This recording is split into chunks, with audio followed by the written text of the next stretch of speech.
Welcome back to the College.town set here at NACD 2026. Happy to sit down with RealResponse founder and CEO David Chadwick. David, thank you for joining me, sir. Thank you. Pleasure to be here. So we sit here right now. There's a lot going on in college athletics. There's a lot going on here at NACD.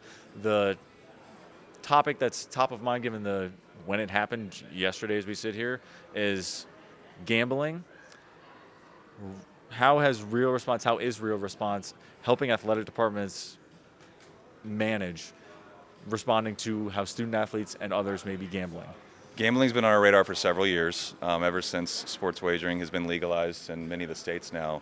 It was inevitable that this was going to pop up, and I think people saw it on the horizon, but now we're seeing the fruit of that, where it's now becoming an issue, and obviously the headlines you're alluding to are just validating that. So we've intentionally for a while known that our platform needed to be customized to be able to serve that purpose, and a couple of different facets.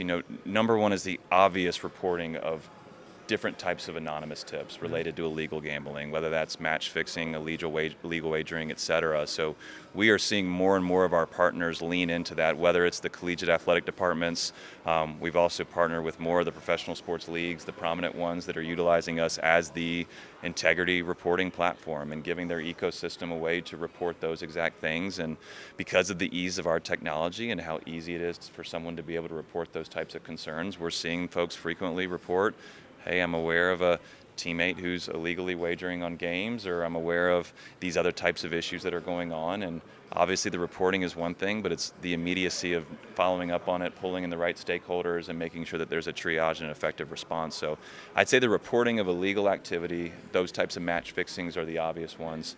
And I know we're going to get to in a second, but the second piece of this is just all the other ramifications of online abuse and some of the things that's stemming from that as well. But we're definitely seeing, without a doubt, more of the schools in the collegiate space, the professional sports leagues that we're working with, leaning in and saying we need better reporting, we need easier reporting, and we need ways for people to seamlessly speak up and let us know if those types of things are going on. Yeah, we'll get to the online abuse in a moment. One of the big pushes that RealResponse has is around how you guys are assisting athletic departments in basically during game day. Yeah. So what is the setup right now? What is the focus that you guys have, and how are you helping athletic departments manage their game day? Yeah, so for the last 10 plus years, we've really leaned in on the student athlete use case, the reporting of all the different types of concerns that people are familiar with, hazing, misconduct, bullying, et cetera. The extension into the game day environment was a natural one for us, where there are inevitably issues that are going to happen in that large scale environment, mixing in, alcohol and other things that maybe create poor choices. So, these issues happen, and whether it's the ones I'm describing, drunk fans, inappropriate language, but also the more minor conveniences of broken seats or spilled drinks or dirty bathrooms or things along those lines. And, similar to what we found when we entered RealResponse in the market 10 plus years ago, a lot of the technology that exists in the game day environment right now is antiquated. It's, text this keyword, or use this number to call, et cetera. And inevitably, I ask many of our partners, well, do you know where it goes? Who's managing it? Do they have the ability to follow up with that person? Are they able to do the two-way communication to, for example, gather pictures, gather videos, really in real time know what's going on? Is there an AI component to it that's summarizing the trends? Can they immediately dispatch to certain people that need to be involved? And the obvious answer is typically no. So, we've been really excited over the last year to bring our technology to that space, and we're now seeing our partners utilize this in exactly that way, to be able to in real time identify what's going on, who's the reporting party, or is it someone in our ecosystem right now, like a donor, for example, that may need a little more tender TLC. There are other types of triage and dispatch that need to be involved if perhaps the issue is going on in premium or things along those lines. So without a doubt, we're seeing more and more schools use our system in that game day environment with the goal to create the best possible experience possible. Because again, these are our customers, and we want them to continue to come back. And if they're going to spend their money and they're going to take time out of their weekend with their family and come, we want to make sure that, from the term I keep hearing is driveway to driveway, right? We want to make sure that they're having a great experience. And you and I were talking about this earlier, but the data that we're seeing is interesting. Yes, there's a lot of reporting on game day. But there's also a good bit of reporting that happens before and after game day. coming into the event, questions they have around policies, parking, and logistical information, et cetera. And our system allows for those types of intakes and follow-up and information to be shared in a seamless way, so that a human isn't necessarily having to do it, for example. So the game day environment, for one, is one for us that we're going to continue to grow and adapt in, and to making sure that we're giving our partners the tools and resources to be able to create a safe environment for their fans, ones that they can thrive in, and one that they're going to want to continue to come back to as well. You mentioned this a little bit as you were answering that question. The service that the value in providing the forum for two-way communication for athletic departments to understand in real time what the issues are and how they can go about solving them, and how are you mentioned a little bit, the process for kind of easing the load on the staff that is on game day, focused on a litany of different things. Yeah. But what does the RealResponse platform allow the department to kind of do in more real time, so that there's not necessarily somebody having to sit there and go, let me respond to this, and this? Yeah. So the reality is the game day environments at many of these schools huge. It's chaotic. There's a lot of attendees there. There's a lot of staff members there. And you need the immediacy to be able to identify and respond to these things in real time. And if you're leveraging more antiquated communication channels, there's a couple of risks. Number one, the intake's not great, right? It's a generic phone number with requirements around keywords, information get lost, et cetera. Number two, maybe it's centered around a command center, and it's only logged to maybe one specific device, and the people that are on the go and out and about can't do it on their phone or be able to communicate in real time about what's going on collectively as a staff. I mean, in today's world, mobile friendly is a must, right? And if you can't on the go intake those things and respond back, then you're relying on that one person. Information's going to be lost. So the key thing is making it easy, obviously, for the reporting to come in, but also collectively on the back end to be able to share information back and forth. And the last piece is the ability to continue dialogue with that person in a seamless way, right? So it's one thing to know that there's an issue going on in this section. That's one. But number two is, okay, we got to get to the bottom of who's this person. Is there any supporting evidence? Do we need a picture or a video or something to be able to show of what in real time is happening? Who's the person reporting, right? Is this a fan coming for the first time, or is this someone that's a donor or a season ticket holder and premium, right? Like, those are all logistical questions that need to be answered in real time. Because if you're dealing with it days or weeks later, that's when these things can fester and become bigger problems, where maybe it was not handled in the right way. You didn't create the audit to maybe protect yourself if it was ever scrutinized in the future of how the issue was handled. And again, these are the types of things that can compound and create bigger issues down the road. One of the things we were talking about beforehand is how RealResponse has integrated AI into the business. And obviously, I imagine there's a number of use cases you yourself are using. We can maybe get to that in a little bit, but the implementation of it for the platform itself, what does that look like? Number of different ways. So we started with our survey platform. We do surveying with student athletes, we do surveying with staff, we do surveying with fans. I know we talked about the game day environment. We have our partners now that are surveying tens of thousands of fans that come to their football games. And the reality is, surveys are great to collect data at scale. Those surveys softwares have been around for years. We've been doing it for a decade plus in college athletics. The challenge, though, is you're collecting a lot of data, and you need to be able to make sense of it quickly. And if you're requiring yourself or someone on your staff to go through and look at every single comment, or to look at trends, or obviously many of our partners have been with us for many, many years, there's a lot of data historically to go back and look at as well. So here's our 26, 27 data. How does this compare to last year or the last 5 years? Are we partners the last 10 years, right? So when you begin to collect and archive more and more data, it's challenging to track that at a high level. So what AI allows us to do is instantaneously look at trends. What year to year are you seeing? We can look at benchmarks, but we can also look at sentiment analysis, right? So if there's options for people to leave comments, to be able to quickly pull out what are the positive comments, but also what are the concerning comments. And I think this is a blind spot that a lot of schools have right now, is they do surveys where you are inevitably collecting digital information around someone's experiences. And if there were a student athlete saying, I have a concern about my coach or my injury not being handled appropriate, et cetera, those things can be used against you in the future. I've heard of examples where someone was filing a lawsuit against a school and the opposing counsel subpoenaed survey data, and they said, wait, 3 years ago you knew this was an issue, and what did you do about it? So it's even more important to be able to surface those types of trends, number one. But number two, to use a system like ours where you can document extensively what the follow-up was, how you went back to the person, the resources that were made available to him or her, et cetera. So the AI dashboard has just extensively changed how our schools are quickly summarizing their survey data at scale, and again, looking at trends and themes and even like suggestions and action items, right? Like AI being able to say, here's our suggestion for what you should do with this specific sports based upon, yes, what we see at your school, but obviously the trends as well. Which is now spilling over into all the other areas of our business as well. Like obviously the anonymous reporting and being able to flag concerning ones, the game day environment, just it's going to continue to permeate how our schools use our system, pull out the data, look at trends, and continue around that path as well. I want to go back to the online abuse portion of the conversation that we had earlier. How are you at RealResponse and partners that you may have assisting member institutions with tracking, flagging, and trying to handle online abuse that student athletes are receiving?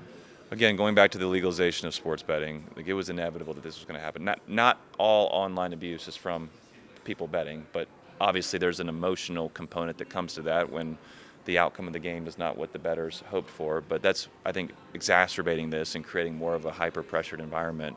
I really applaud some of the key players in the space like IC360 and Signify and others that early on we partnered with and helped us realize how big of a problem this was, right? Like this is a huge issue.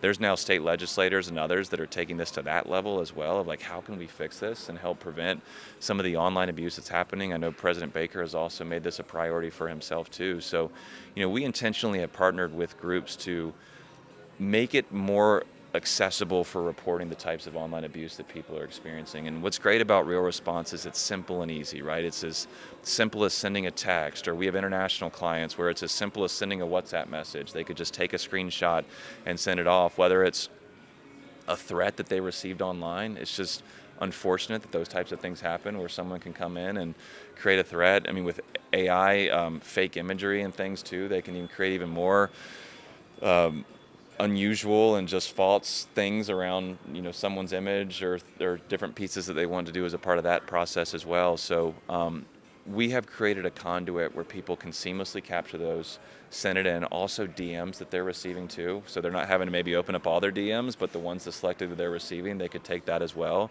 And whether it's sending it specifically to the organization, they receive it, they respond back to it, they send it to the authorities, they loop in the state, they loop in whoever else.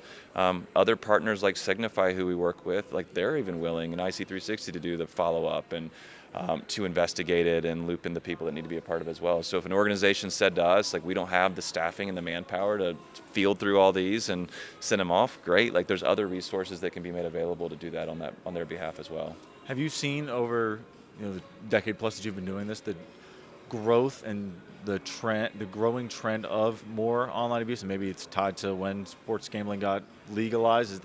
Has there been a correlation, I guess, between the two? I would say, without a doubt, sports gambling has increased. Just the emotional connection to the outcome of the games. Where, let's be honest, like people were maybe sad before when their team lost. It's very different when you're losing money as well. Yeah. And if you feel like someone missing that free throw or not doing what they needed to do at the end of the game or missing a shot, right? Like there's just an inevitable tension that's going to happen as a result. And it's just unfortunate that someone can easily go on social media and find someone's handle and send them something abusive, et cetera. But it's something we need to take seriously. And again, making it easier for people to confidentially, if needed, send it off. That's number one. But number two is knowing who's receiving it is going to do something with it, right? And the states and the sports books and whoever else, like all these groups know that this need to be addressed. So it's just getting the right players in place that can obviously identify and address these things when they happen. As you talk about serious issues impacting student athletes, the mental health needs of student athletes is seemingly no more apparent and no more pressing than today than any time before. How is RealResponse able to assist departments in helping identify and then beyond understand what the challenges student athletes are having? Our platform has been very much agnostic over the years. And what I mean when I say that is it's adaptive to the new needs of the industry. And, we talked about sports wagering. That's obviously a big one. Mental health is as well. And what we're seeing is when given the opportunity to confidentially speak up regarding needs and concerns, mental health is an obvious use case where someone is going in, occasionally asking concerns or raising concerns and asking questions for themselves, right? So it could be, and they're anonymous, hey, I'm really worried about my mental health, like where can I go? And they're redirecting them. Another one we see a lot though is concerns about a friend, right? Like I'm really concerned about my teammate. He or she hasn't come out of their room in the last however many days. I know they just broke up with their boyfriend, girlfriend. They have this issue going on in their personal life, et cetera. We had a school tell us that in one of those use cases, they were able to flag a student athlete. They brought him or her in and found out they needed to be hospitalized because they were on the brink of self-harm. And they've just told us over and over, if we wouldn't have had that early indicator, that initial puzzle piece of the bigger picture that was going on, we might have never been able to address it. And that's a key part now of how our clients are promoting RealResponse. Like if you have a need, if you have a concern about yourself or someone else, this is a safe and confidential way to seek help, raise questions, and get resources. As we talk about the value RealResponse has for athletic departments, we're talking earlier, the impact that it's also having extending beyond athletics into other facets of the university.